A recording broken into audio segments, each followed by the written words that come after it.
I'm very grateful to God that I was born in a true Catholic family. I consider this the greatest gift which God can give to someone, to grow up in a Catholic family, and I received, so as to say, the Catholic faith with mother's milk. This is an unspeakable grace, which I consider greater than even the priesthood or the episcopate. And my mother, when she was a young girl, she wanted to become a religious sister, because they were, during the Second World War in Germany, my parents.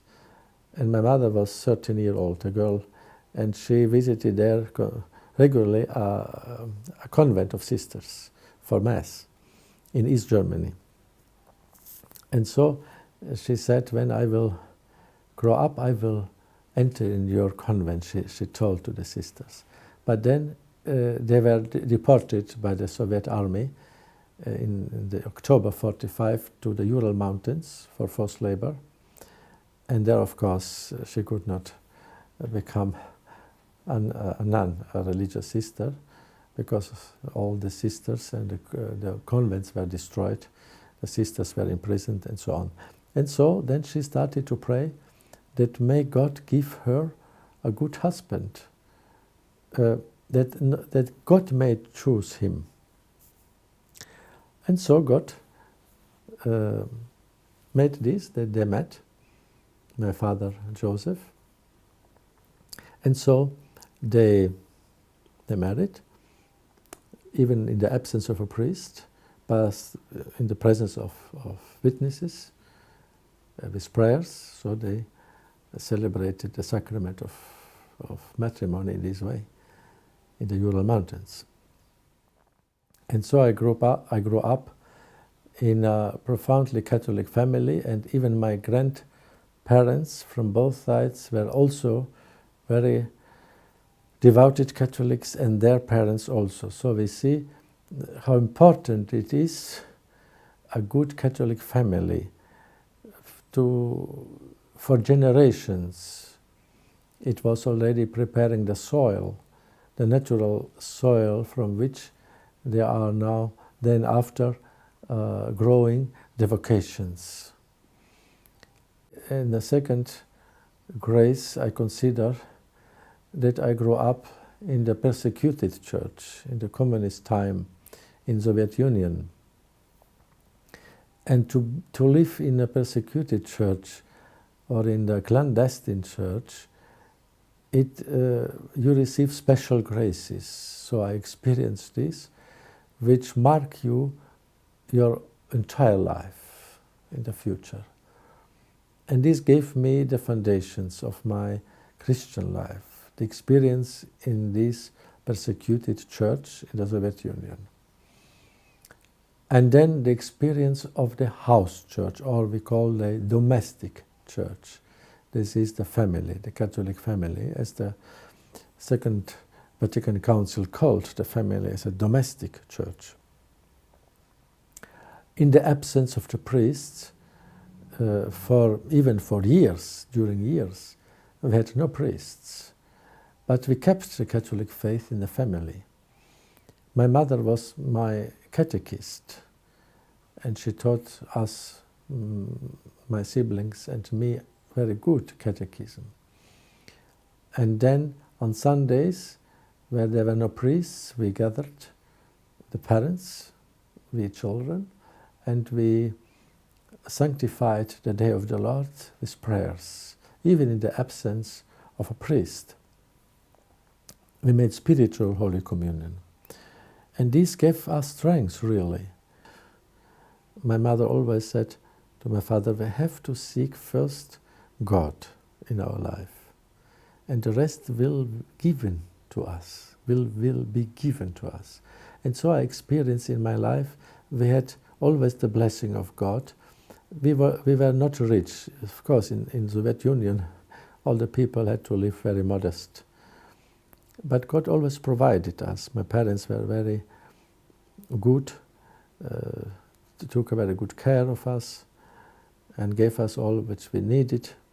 But they also educated us to a modest life and to prayer and to be merciful. I remember these counsels and teachings of my parents both were constantly in our family. And then I had a grace as another factor in my life and in my way of the vocation. I consider to have met and to have had a holy priests. First, Blessed Alexei Zaritsky, a martyr priest. He was martyred and died in Kazakhstan, close to the city Karaganda. And my mother once saved him from the persecution of the police and has hidden him. And he several times came to our family. And lastly, the last time, it was before he was ultimately brought again to the prison, to the Gulag. He blessed me. I was a little child of 1 year old. And I consider this blessing of him, of this martyr priest, also the fundamentals, the foundation of my vocation. And his prayers for us.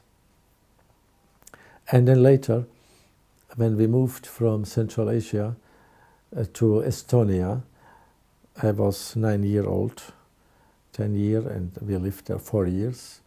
And we had the privilege to have a church in Estonia, more or less 70 miles from our town, with a beautiful old church.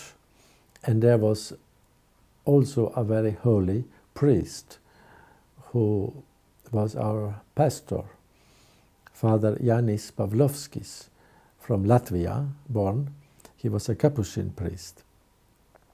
And he gave me the first Holy Communion, and I made my first Holy Confession with this priest when I was more or less 9 or 10 years old. And this priest, who also spent a lot of years, many years, in the camp of concentration before, he left upon my soul as a child a deep impression, unforgettable, simply with his irradiance of holiness. He did not speak much, but all his behavior, the manner he celebrated Mass, the manner he spoke, the manner he preached, was so profound and simple and profound and holy that it made to me a deep impression, this holy priest. And unfortunately, in the Soviet Union, as children, we could not serve Mass. It was not allowed. Only adult men could serve Mass. And so I had not the possibility to be altar boy with this holy priest. But when we came to Germany, I was 12 and a half years old, I started to serve Mass. And then, after the first time when I served Mass, immediately I had, in some way, before my spiritual eyes, the face of this holy priest, my parish priest in Estonia, Father Yanis Pavlovskis. And from this moment, I felt in my soul that I have to become a priest.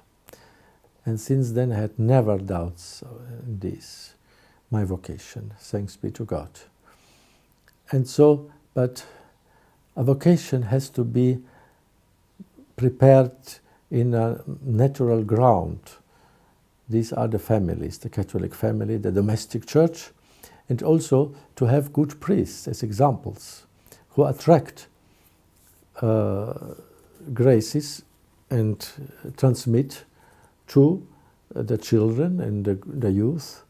And through these, God touches the souls of young boys and men and calls them to the priesthood, to the vocation.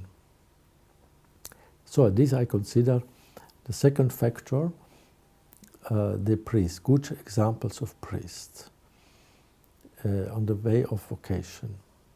And then also indispensable for a vocation is the constant prayer of the parents for their son who is on the way to priesthood.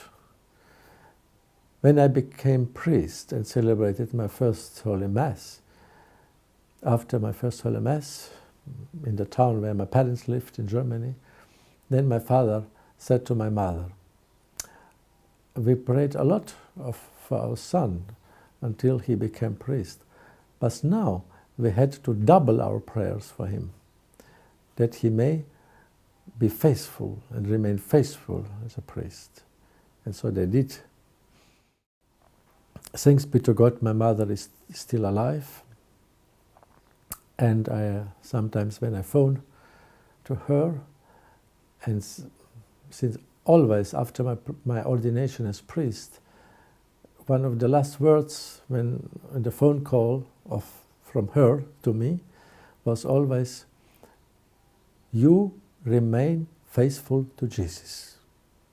So this is our word and the command of a mother.